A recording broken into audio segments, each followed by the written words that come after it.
Exploring the phrase, Metro Stop. Hello everyone. In today's lesson, we'll delve deep into the phrase, Metro Stop. This is a common phrase you might encounter, especially if you're in a city. By the end of this video, you'll understand what it means and how to use it in conversations. Let's get started. Metro.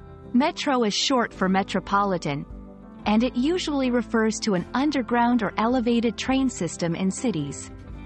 It's also known as the subway, tube, or underground in different parts of the world. Stop. Stop in this context refers to a specific location or station where the metro train halts to pick up or drop off passengers.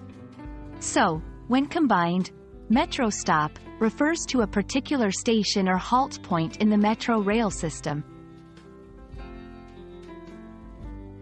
Here are a few example sentences using Metro Stop.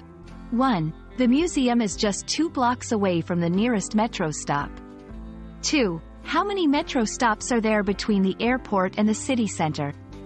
3. I missed my metro stop and had to travel back 2 stations. It's also worth noting some similar phrases you might hear. 1. Train station, a general term for where trains, not just metros, stop. 2. Subway station, more common in places like New York. 3. Tube station, commonly used in London. 4. Underground station, another term used in various parts of the world. And there we have it. You now know what the phrase, Metro Stop, means, its components, and how to use it in a conversation. Next time you're in a city with a metro system, you'll know exactly what a metro stop refers to. We hope this video was helpful. Until next time, keep learning and exploring the world of English.